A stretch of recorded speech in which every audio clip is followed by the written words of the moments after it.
आदित्यम संस्कृत के इस क्लास में आप सभी का स्वागत है। आज हम लोग कक्षा 10वीं की जो पाठ्य पुस्तक है पीयूषम भाग 2 उसके 9वें पाठ के अभ्यास कार्य का अध्ययन करेंगे। 9वां पाठ है का शीर्षक है स्वामी दयानंद सरस्वती। और इस स्वामी दयानंद सरस्वती पाठ के अभ्यास कार्य में जो भी मौखिक प्रश्न है या लिखित प्रश्न है, हम उन सभी प्रश्नों के सही उत्तर का अध्ययन करेंगे। यह पाठ मैट्रिक परीक्षा के लिए अत्यंत ही महत्वपूर्ण है, इसलिए इसके अभ्यास कार्य को हम बढ़िया से देखेंगे और समझेंगे। तो यहाँ देखते हैं, हम यहाँ लिखा है अभ्यास मौखिकः। सबसे पहले हम अपनी पाठ्य पुस्तक देखेंगे तो उसमें जो अभ्यास कार्य आरंभ होता है वह है मौखिक अभ्यास। मौखिक का अर्थ होता है, यहाँ लिखा भी है मैंने, अभ्यास मौखिक। अभ्यास क्या है? मौखिक। मौखिक रूप से ही प्रश्न किया जाता है और उसका उत्तर दिया जाता है, लेकिन हम इसको लिखित रूप में प्रदान कर दिए हैं ताकि हमारे बच्चे जो है बढ़िया से इस चीज को समझें। पहला प्रश्न है मौखिक अभ्यास का, जो 9वां पाठ है स्वामी दयानंद सरस्वती। प्रत्येक वर्ष इस पाठ से जितने भी मैट्रिक के एग्जामिनेशन है, आप क्वेश्चन पेपर देख सकते हैं, प्रत्येक वर्ष इस पाठ से प्रश्न आए हैं, इसलिए बढ़िया से इसे समझेंगे। पहला प्रश्न है स्वामी दयानंद से विषय द्वे वाक्य वदत। पहला प्रश्न क्या है कि स्वामी दयानंद से विषय, स्वामी दयानंद के विषय में द्वे वाक्य वदत, यानी 2 वाक्य बोलिए। तो 2 वाक्य क्या बोलेंगे हम? किसके बारे में बोलना है? स्वामी दयानंद के बारे में बोलना है। तो आसान 2 वाक्य हम बोल देंगे। पहला क्या? स्वामी दयानंद आर्य समाजस्य संस्थापक अस्ति। स्वामी दयानंद आर्य समाज के संस्थापक हैं। और दूसरा हो गया सह महान समाजोद्धारक आसीत्, वह महान समाज उद्धारक थे। हमको जब कहा जाए कि स्वामी दयानंद के विषय में 2 वाक्य बोलिए, तो ये हो गए हमारे 2 वाक्य। इसके बाद हम प्रश्न संख्या 2 पर चलते हैं, और प्रश्न संख्या 2 कहता है कि अधोलिखिता नाम समस्त पदानाम विग्रहम वदत। नीचे लिखे गए समस्त पदों का विग्रह बोलिए। इसके पूर्व हम जो आपके सिलेबस के अकॉर्डिंग समास प्रकरण आपको पढ़ना है, उस समास में मैं समास का परिभाषा और उसके जो भी भेद हैं, उन भेदों का परिभाषा, उदाहरण और नियम भली प्रकार से समझा दिया हो। यदि आप उसे देखे होंगे तो फिर यहाँ कोई असुविधा नहीं है। और यदि आप इस चैनल पर नए हैं तो अवश्य सब्सक्राइब कर लें। आपके सिलेबस के अनुसार संस्कृत व्याकरण, हिंदी व्याकरण और संस्कृत का जो पाठ्य पुस्तक है उसका पूरा अध्ययन हम आपको कराएंगे। तो दूसरा प्रश्न है अधोलिखिता नाम समस्त पदानाम विग्रहम वदत। नीचे लिखे गए समस्त पदों का विग्रह बोलिए। तो समस्त पद दिया गया है। समस्त पद क्या? हमारा धर्मोद्धारक। और ये कहाँ है? हमारे पाठ्य पुस्तक के अभ्यास में है। धर्मोद्धारक, इसका क्या करना हमको? सामासिक विग्रह लिखना है। तो धर्मोद्धारक का सामासिक विग्रह क्या हो जाएगा? धर्मस्य उद्धारका। धर्मोद्धारका का सामासिक विग्रह क्या होगा? धर्मस्य उद्धारका। एक साथ पदों को करके लिखना समस्त पद कहलाता है, और अलग अलग पदों को करके लिखना क्या कहलाएगा? सामासिक विग्रह कहलाएगा। दूसरा पद है, समस्त पद है हमारा सत्यान्वेषी। सत्यान्वेषी, और इसका सामासिक विग्रह क्या हो जाएगा? सत्यस्य अन्वेषिणः। तीसरा पद है वैषम्य निवारकः। सामासिक विग्रह क्या होगा? वैषम्यस्य निवारकः। चौथा पद है शिखर स्थानीयः। इसका सामासिक विग्रह क्या हो जाएगा? शिखरस्य स्थानीयः। और 5वां पद दिया है यहाँ संस्कृत शिक्षा। इसका सामासिक विग्रह क्या हो जाएगा? संस्कृतस्य शिक्षा। क्या पूछा था हम लोगों से कि समस्त पद दिया हुआ है, इसका आप लोग सामासिक विग्रह बोलें या सामासिक विग्रह लिखें। जब कहेगा तो हमें इसी प्रकार से सामासिक विग्रह करके लिखना होगा। तीसरा प्रश्न है हमारा मौखिक अभ्यास का कहता है कि संधि विच्छेदम कुरुत, संधि विच्छेद करें। संधि प्रकरण का भी मैंने अध्ययन कराया है, इस वीडियो के डिस्क्रिप्शन में भी मैं वह लिंक डाल दूंगा जिससे संधि प्रकरण का आप अध्ययन कर लें। संधि विच्छेद करें, पहला पद क्या है? संकल्पाच। संकल्पाच ये क्या है? संधि पद है। क्या है? संधि पद है और इसका संधि विच्छेद क्या हो जाएगा? संकल्पात धंच। संकल्पात धंच क्या हो गया? संधि विच्छेद हो गया और इस संधि विच्छेद का संधि पद क्या हो गया? संकल्पाच। दूसरा पद है धर्मांतरम, धर्मांतरम का क्या हो जाएगा? धर्मः धन अंतरम। तीसरा है समाजोद्धरणास्य, समाज धन उद्धरणास्य। फिर आ गया सत्यान्वेषिणः, सत्यान्वेषिणः संधि पद का संधि विच्छेद हो जाएगा सत्य धन अन्वेषिणः। फिर आ गया विग्रहार्पितानि, विग्रहार्पितानि का संधि विच्छेद क्या हो जाएगा? विग्रह धन अर्पितानि। सिर्फ क्या कहा है? संधि पद का संधि विच्छेद। ऐसे पूछेगा तो संधि विच्छेद करके लिख देंगे। फिर संधि विच्छेद के बाद यदि संधि का नाम भी पूछेगा तो जिसमें जो संधि हो रही है उस संधि का नाम भी लिखेंगे। निर्देश के अनुसार ही हमेशा जो है उत्तर हमको परीक्षा में देना चाहिए। चौथा प्रश्न है, कह रहा है कि पंच अव्यय पदानि वदत, 5 अव्यय पद को बोलिए। अव्यय जानते ही हम, ऐसे शब्द जो किसी लिंग, वचन इत्यादि में परिवर्तित नहीं होते हैं, वे क्या कहलाते हैं? अव्यय पद कहलाते हैं। और अव्यय पद क्या है? यहाँ 5 लिखना है तो मैं लिख दिया यहाँ यत्र तत्र संप्रति प्रति यथा, ये सभी क्या हैं? अव्यय पद हैं। किसी भी लिंग विभक्ति के वचन के अनुसार ये परिवर्तित नहीं होते, इनका रूप जो है परिवर्तित नहीं होता है। तो यहाँ तक हम लोगों ने मौखिक अभ्यास का अध्ययन कर लिया। अब स्वामी दयानंद सरस्वती इस पाठ के हम लिखित अभ्यास का अध्ययन करेंगे। लिखित अभ्यास का पहला प्रश्न है, अधोलिखितानां प्रश्नानां उत्तराणि संस्कृत भाषया लिखत, यानी नीचे लिखे गए प्रश्नों के उत्तर संस्कृत भाषा में लिखें। क प्रश्न है हमारा, मध्यकाले काह भारतीयम समाजम अदूषयन, मध्यकाल में कौन भारतीय समाज को दूषित कर रहे थे? मध्यकाले, मध्यकाल में काह कौन भारतीयम समाजम भारतीय समाज को अदूषयन दूषित कर रहे थे? तो इसका उत्तर क्या लिखेंगे हम कि मध्यकाले नाना कुत्सित रीतयः भारतीयम समाजम अदूषयन, मध्यकाल में भिन्न भिन्न जो कुत्सित रीतियां हैं, खराब रीतियां, मध्यकाले नाना कुत्सित रीतियां, भिन्न भिन्न खराब रीतियां भारतीयम समाजम अदूषयन, भारतीय समाज को दूषित कर रही थी। ख प्रश्न है कि हिंदू समाजम तिरस्कृत धर्मांतरणम स्वीकृतवन्तः, कौन हिंदू समाज का तिरस्कार करके धर्म परिवर्तन स्वीकार किए?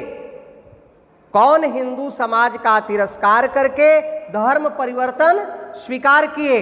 तो इसका उत्तर क्या लिखेंगे हम कि अनेके दलिता हिंदू समाजम तिरस्कृत्य धर्मांतरणम स्वीकृतवन्तः, अनेकों दलित हिंदू समाज का तिरस्कार करके धर्म परिवर्तन स्वीकार किए। ग प्रश्न है हमारा, स्वामिनः दयानंदस्य जन्म कुत्र अभवत्, स्वामी दयानंद सरस्वती का जन्म कहाँ हुआ था? तो इसका उत्तर लिखेंगे हम, स्वामिनः दयानंदस्य जन्म गुजरात प्रदेशस्य टंकारा नाम के ग्रामे अभवत्, स्वामी दयानंद सरस्वती का जन्म गुजरात प्रदेश के टंकारा नामक गांव में हुआ था। घ प्रश्न है, विग्रह अर्पितानि द्रव्याणि के भक्षयन्ते, विग्रह अर्पितानि द्रव्याणि के भक्षयन्ते, चढ़े हुए प्रसाद को कौन खा रहे हैं? तो क्या उत्तर हो जाएगा कि विग्रह अर्पितानि द्रव्याणि मूषकाः भक्षयन्ते, यानी चढ़े हुए प्रसाद को कौन खा रहे हैं? चूहे खा रहे हैं। मूषकाः भक्षयन्ते, चूहे खा रहे हैं। अंग प्रश्न है, रात्रि जागरणम विहाय मूल शंकरः कुत्र गतः, रात्रि जागरण को विहाय मीन्स छोड़ करके मूल शंकरः कुत्र गतः, मूल शंकर कहाँ गए?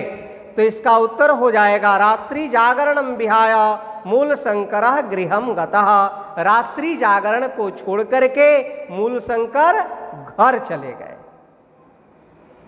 ये हो गया प्रथम प्रश्न। लिखित अभ्यास का पहला प्रश्न का उत्तर हम लोगों ने जान लिया। अब हम लोग दूसरे प्रश्न की तरफ आ गए और दूसरा प्रश्न कहता है कि निम्नलिखितानाम पदानाम संधि विच्छेदम करोत। नीचे लिखे गए पद मीन्स शब्दों का संधि विच्छेद करें। पहला पद है या पहला शब्द है स्वाध्ययनस्यास्य, तो इसका क्या हो जाएगा संधि विच्छेद? अच्छा, एव लिखा, एवाध्ययनस्यास्य, तो एव धन अध्ययनस्य धन आस्य। दूसरा पद है विग्रहम आरोह्य, संधि विच्छेद क्या हो जाएगा? विग्रहम धन आरोह्य। फिर दिया है वर्षे अभूत, तो हो जाएगा वर्षे धन अभूत। चौथा पद है स्वजीवनम समर्पितवान, तो क्या हो जाएगा? स्वजीवनम धन असौ धन अर्पितवान। समाजोद्धारकय, समाजोद्धारकय का क्या हो जाएगा? समाज धन उद्धारकय। और फिर लिखा विद्यालयाम च, तो यहाँ हो गया विद्यालया नाम धन च। इस प्रकार से हम संधि विच्छेद करके लिखेंगे। फिर हम तीसरे प्रश्न के तरफ आ जाते हैं और ये तीसरा कहता है, तीसरा कहता है यहाँ कि अधोलिखितेषु वाक्येषु समुचित पदम आदाय रिक्त स्थानानि पूरयत। अधोलिखित वाक्येषु, नीचे लिखे गए वाक्यों में कोष्ठक से, जो कोष्ठक है उससे उचित शब्द को लेकर के रिक्त स्थान को पूरा करें। क है स्वामी दयानंद रिक्त आसीत। स्वामी दयानंद थे, क्या थे भाई? तो दो ऑप्शन है हमारे पास, समाजोद्धारक किसका, माने समाज का उद्धार करने वाले थे कि किसान थे? तो सही उत्तर क्या हो जाएगा हमारा? समाजोद्धारक। स्वामी दयानंद रिक्त स्थान में भर देंगे समाजोद्धारक आसीत। ख प्रश्न है हमारा बालकस्य नाम रिक्त इति कृतम, बच्चे का नाम क्या किया गया? तो मूल विष्णु की मूल शंकर, तो हमारा उत्तर हो जाएगा मूल शंकर। और इस रिक्त स्थान में ख में क्या भर देंगे? मूल शंकर। ग प्रश्न पर आ जाते हैं और ग कहता है कि शंकर से विग्रहम आरोह्य रिक्त विग्रह अर्पितानि द्रव्याणि भक्षयन्ते। कह रहा है कि इस रिक्त स्थान में क्या भरेंगे? खगा कि मूसका? कौन प्रसाद को खा रहे हैं? तो मूसका। पाठ में हम लोगों ने क्या पढ़ा है कि चूहे जो है प्रसाद को खा रहे थे, तो इसमें क्या भर देंगे? गौ में हम मूसका भर देंगे। फिर हम आ गए घ, घ में आ गए रात्रि जागरणम विहाय मूल शंकर गतः। रात्रि जागरण को छोड़ करके मूल शंकर कहाँ गए? तो यहाँ दो ऑप्शन दिया है, गृहम विद्यालयम। कहाँ गए थे? घर गए थे, तो क्या उत्तर हो जाएगा? गृहम। रात्रि जागरणम विहाय मूल शंकर गृहम गतः। फिर अंग प्रश्न है हमारा स्वामी दयानंद रिक्त स्थान संस्थापक आसीत। स्वामी दयानंद संस्थापक थे किसके? आर्य समाज के कि सिख समाज के? तो हमारा सही उत्तर क्या हो जाएगा? आर्य समाज से हो जाएगा ना, यही उत्तर होगा। आर्य समाज के संस्थापक थे। और अंग के रिक्त स्थान में हम क्या भर देंगे? आर्य समाजस्य।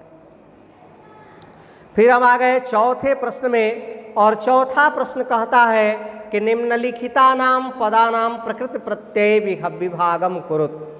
नीचे लिखे गए पदों का प्रकृति प्रत्यय अलग अलग करके लिखिए। प्रत्यय में भी हम आप लोगों को सुप प्रत्यय, तिंग प्रत्यय और कृत प्रत्यय का अध्ययन करा दिए हैं। अभी तद्धित और स्त्री प्रत्यय बाकी है, उसका भी हम आप लोगों के पुस्तक के बाद जो अध्ययन कराए देंगे। तो यहाँ लिखा निम्नलिखिता नाम पदानाम प्रकृति प्रत्यय विभागम करो। नीचे लिखे गए शब्दों का प्रकृति प्रत्यय अलग अलग करके लिखिए। पद क्या है? दर्शयित्वा।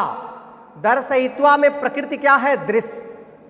इसे आप प्रकृति कह सकते हैं या इसे धातु भी कह सकते हैं। तो दृश्य में कत्वा प्रत्यय लगता है तो बन जाता है दर्शयित्वा। दूसरा पद है विरच्य। विरच्य में वी उपसर्ग पूर्वक रच धातु में जब लेप प्रत्यय लगता है तो क्या बन जाता है? विरच्य बन जाता है। तीसरा पद है हमारा परित्यज्य। परित्यज्य में परि उपसर्ग पूर्वक त्यज धातु में जब ल्यप प्रत्यय का योग होता है तो वह बनता है परित्यज्य। और फिर है अस्मरणीयम। अस्मरणीयम अस्मृ धन अनियर। अस्मृ धातु में जब अनियर प्रत्यय लगता है तो क्या बन जाता है? अस्मरणीयम। योग्य आचाही अर्थ में प्रत्यय ल्यप अनियर का प्रयोग होता है। दृष्टम। दृश्य धन कता। दृष्टम। दृष्टम में प्रकृति क्या है? दृश्य या धातु है दृश्य और उसमें प्रत्यय क्या लगता है? कता प्रत्यय लगता है। दृश्य धन कता। क्रीतम। क्रीतम में क्या हो जाएगा? क्री धातु में कता प्रत्यय लगेगा तो बन जाएगा क्रीतम। वैसे ही गतः में गम धातु में जब कता प्रत्यय लगेगा तो बन जाएगा गतः। फिर आगे आ गए हम पांचवा प्रश्न है ऐसे नवम पाठ के जो स्वामी दयानंद सरस्वती का पाठ है लिखित अभ्यास का पांचवा प्रश्न है कोष्ठकस्थेभ्यः धातुभ्यः उचित प्रत्ययम योजयित्वा रिक्त स्थानानि पूरयत। यानी कोष्ठक में दिए गए धातु में उचित प्रत्यय लगा करके रिक्त स्थान को पूरा करें। इसमें क प्रश्न है हमारा प्राचीन समाजे अनेके दोषाः। अस धातु से बनाना है तो क्या बना देंगे? आसन। मैंने बना के यहाँ लिख भी दिया है। प्राचीन समाजे अनेके दोषा आसन। इस प्रकार इस रिक्त जगह में इस अस धातु से क्या बना देंगे? आसन। ख प्रश्न है तस्य जन्म 1824 ईस्वी वर्षे अभूत। और फिर हो गया बालकस्य नाम मूल शंकर हेते कृतम। कृ धातु से बनाना है यहाँ तो क्या बना दिए? कृतम किया गया। घ प्रश्न है दयानंदस्य योगदानम सदा। रिक्त स्थान दे के दे दिया धातु अस्मृ तो अस्मृ से क्या बना लिया? अस्मृ धातु से यहाँ क्या बनाएंगे हम? अस्मरणीयम। अंग है ततः मूल शंकरे वैराग्य भाव। गम धातु से बनाना है तो बना दिए समागतः। ततः मूल शंकरे वैराग्य भाव क्या बन जाएगा यहाँ? समागतः। इसके बाद हम आ जाते हैं छठवें प्रश्न पर और छठा प्रश्न कहता है कि निम्नलिखिता नाम पदानाम संस्कृत वाक्येषु प्रयोगम करोत। नीचे लिखे गए शब्दों का संस्कृत वाक्यों में प्रयोग करें। पद क्या है? पद क्या है? मूसकः। और मूसकः से क्या करना है? इसको संस्कृत वाक्य में प्रयोग करना है अर्थात इससे हमें संस्कृत वाक्य बनाना है। तो क्या बना देंगे? मूसकः गणेशस्य वाहनः अस्ति। मूसक जो है गणेश जी का वाहन है, सवारी है। पहले भी मैं आप लोगों को बताया हूँ पिछले अभ्यास कार्य में, क्योंकि अभी तक हम लोग 8 पाठ तक अध्ययन कर लिए हैं, उसके अर्थ को भी जान लिए हैं, उसके अभ्यास कार्य को भी हम लोगों ने भली भांति समझ लिया है। तो जहाँ भी ऐसे पद आए हैं उनसे संस्कृत वाक्य बनाना है। वहाँ मैं आप लोगों को बताया हूँ कि बनाते वक्त ये ध्यान रखें कि हम सरल वाक्य बनाएं, आसान वाक्य बनाएं और छोटा वाक्य बनाएं जहाँ पर गलती की संभावना कम होती है। तो मूसकः से क्या बना दिए? मूसकः गणेशस्य वाहनः अस्ति। विद्वान से बनाना है, लिख दीजिए दयानंद विद्वान आसीत्। दयानंद क्या थे? विद्वान थे। धर्मोद्धारक विवेकानंद धर्मोद्धारक आसीत्, चाहे दयानंद धर्मोद्धारक आसीत्। अगच्छत् सह गृहात् अगच्छत्। नहीं, सह से बनाना है तो यहाँ कारक का इशार्थ तृतीया होता है, इस बात का ध्यान रखेंगे। जैसे रामेण सह सीता गतवती। सह शाकम शारदम समम का योग या अर्थ क्या होता है? साथ। इनके योग में जो आता उसमें तृतीया हो जाती है। किसके साथ? राम के साथ तो राम में तृतीया, और सीता के साथ तो सीता में तृतीया हो जाता है कि सीता के साथ। तो सह का क्या हो गया? रामेण सह सीता गतवती। राम के साथ सीता गई। फिर इसके बाद हम आ गए प्रश्न संख्या 7 पर। ये कहता है कि निम्नलिखिता नाम पदा नाम विपरीतार्थक पदाने लिखत। यानी विपरीतार्थक शब्द लिखना है। हिंदी भाषा के व्याकरण में भी हम लोगों ने विपरीतार्थक पदों का अध्ययन किया। विपरीतार्थक का अर्थ होता उल्टा, जो कहा गया है ठीक उसके उल्टा लिखना या कहना। तो विद्वान का विपरीतार्थक क्या हो जाएगा? मूर्खः। दोषः का क्या हो जाएगा? गुणः। पराजितः का क्या हो जाएगा? अपराजितः।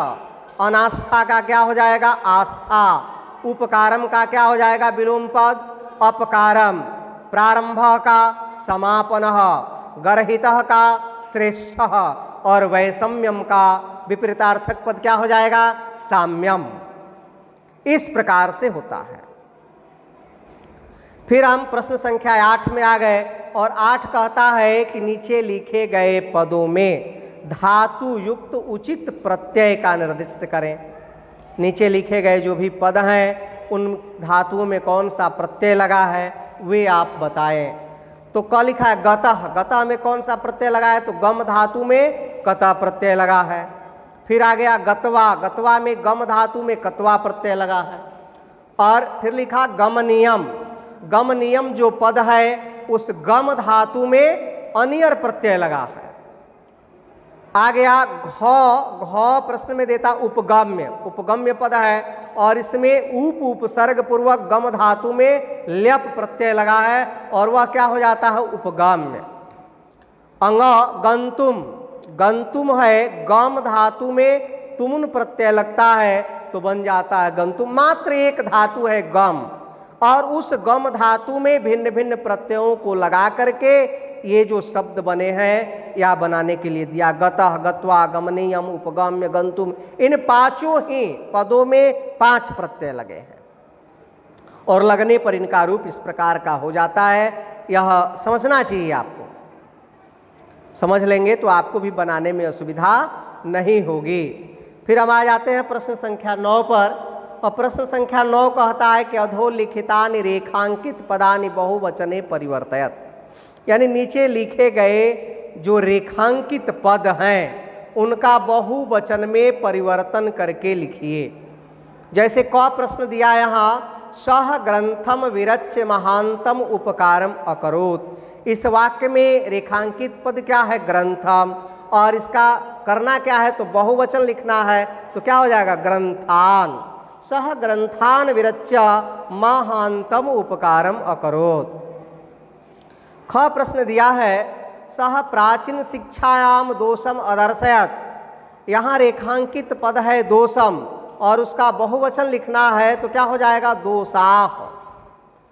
वैसे ही ग प्रश्न है सह गृहम अपश्यत।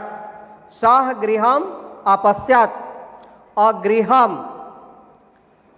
गृहम का क्या करना है? बहुवचन लिखना है तो क्या हो जाएगा? गृहाणि। घ प्रश्न है कहता है तत्र देवः पूजितः। रेखांकित पद क्या है? देवः। तो देवः का बहुवचन क्या होगा? देवाः। और हमको करना क्या है? जो रेखांकित पद है उसके बहुवचन पद को लिख देना है। अंग है सह खगम पश्यति। तो रेखांकित पद क्या है? इसमें खग, खगम, और उसका बहुवचन लिखना है तो क्या हो जाएगा? खगाः। आगे आ गए हम प्रश्न संख्या 10 पर और कहता है कि अधोलिखितम रेखांकित पदम अनुसृत्य प्रश्न निर्माणम करोत। नीचे लिखे गए रेखांकित पदों का अनुसरण करके प्रश्न निर्माण करें, प्रश्न बनाएं।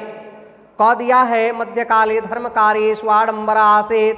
तो इसमें करना क्या होता है कि रेखांकित पद क्या है? धर्म कार्येषु। यहाँ ये रेखांकित पद क्या है? धर्म कार्येषु। तो इसके स्थान पर हमको क्या करना है? प्रश्नवाचक पद लिखना है।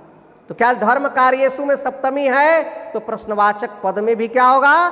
सप्तमी होगी, तब हमारा उत्तर सही होगा। तो इससे प्रश्न क्या बनाएंगे हम कि मध्यकाले केषु आडंबर आसेत। धर्म कार्येषु के स्थान पर क्या आ गया? केषु। ख प्रश्न है तत्र विधवानाम स्थिति गर्हितास्ते। इसमें रेखांकित पद क्या है? गर्हिता। गर्हिता के स्थान पर हमको प्रश्नवाचक पद लिखना है तो क्या लिख देंगे? तत्र विधवानाम स्थिति का अस्ति। ग प्रश्न है बालकस्य नाम मूल शंकर आसेत। बच्चे का नाम जो है मूल शंकर था। तो यहाँ रेखांकित पद क्या है? बालकस्य। और इस बालकस्य के स्थान पर हमको प्रश्नवाचक पद लिखना है, तो यहाँ षष्ठी है, तो क्या लिख देंगे? कस्य। कस्य नाम मूल शंकरः आसेत। इस प्रकार से प्रश्न का निर्माण करेंगे। फिर लिखा घ प्रश्न में मूल शंकरः मेधावी आसेत। और मूल शंकर, इसमें रेखांकित पद क्या है? छूट गया है, लेकिन लग रहा है कि यही है, मूल शंकरः। रेखांकित पद क्या है? मूल शंकरः मेधावी आसेत। तो मूल शंकर के स्थान पर क्या हो जाएगा? कह मेधावी आसेत। अंग प्रश्न है हमारा आर्य समाजस्य शाखाः देशे विदेशेषु च वर्तन्ते। रेखांकित पद क्या है? आर्य समाजस्य। तो इस रेखांकित पद के स्थान पर प्रश्नवाचक पद लिखेंगे, तो क्या लिख देंगे? कस्य शाखाः देशे विदेशेषु च वर्तन्ते। फिर जो है च प्रश्न हो जाता है, और च प्रश्न कहता है कि मूल शंकरस्य मूर्ति पूजाम प्रति अनास्था जाता। रेखांकित पद क्या है? मूर्ति पूजाम। तो मूर्ति पूजाम के स्थान पर हमको जो है लिखना है प्रश्नवाचक पद, तो क्या लिख देंगे? मूल शंकरस्य काम प्रति अनास्था जाता। इस प्रकार से हम प्रश्न निर्माण करेंगे।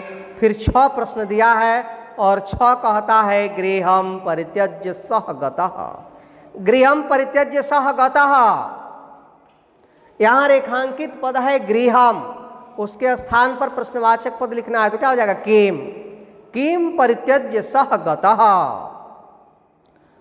इस प्रकार से जो है हम प्रश्न का निर्माण करेंगे। फिर आ गया प्रश्न संख्या 11। थोड़ा सा एक्सरसाइज लंबा है, फिर भी हम पूर्ण एक्सरसाइज का बढ़िया से अध्ययन करेंगे पूरे अभ्यास कार्य का, ताकि हमारी जो कठिनाई है, जो संस्कृत के प्रति दुराव होता है, लगता है कठिन है, मुझे उम्मीद है कि आप बढ़िया से अध्ययन करेंगे तो आपको यह बिल्कुल सरल आसान लगेगा। तो 11वां प्रश्न है अधोलिखितेषु पदेषु प्रयुक्ताम विभक्तिम लिखत। नीचे लिखे गए शब्दों में प्रयुक्त विभक्ति लिखिए। ये पूछ रहा है कि जो शब्द दिया गया है उस शब्द में कौन सी विभक्ति हुई है, उस विभक्ति को लिखना है। तो पहला पद दिया है सत्यान्वेषिणः। सत्यान्वेषिणः में पूछ रहा है कि कौन सी विभक्ति है, तो हम कौन सी विभक्ति लिखेंगे? प्रथमा। सत्यान्वेषिणः में कौन सी विभक्ति होगी? प्रथमा विभक्ति होगी। फिर नेक्स्ट पद हमारा आता है विधवा नाम। तो विधवा नाम में विभक्ति हो जाएगी षष्ठी बहुवचन, तो वचन नहीं पूछ रहा है, तो यहाँ विभक्ति लिखेंगे क्या? षष्ठी। विषमे, विषमे में विभक्ति हो जाएगी सप्तमी। और फिर हो गया धर्मोद्धारकाः। तो धर्मोद्धारकाः में विभक्ति हो जाएगी षष्ठी। इसके बाद पद आता है क्या? तेषु। तो इस तेषु में विभक्ति हो जाएगी सप्तमी, बहुवचन सप्तमी। और प्रतिमायाम, प्रतिमायाम में विभक्ति है सप्तमी, यहाँ एक वचन हो गया, लेकिन हम सिर्फ विभक्ति पूछ रहा है तो सप्तमी ही लिखेंगे। वैदिक धर्मस्य, कौन विभक्ति हो जाएगी? षष्ठी। और फिर है संस्कृतेन, संस्कृतेन में कौन सी विभक्ति हो जाएगी? तृतीया।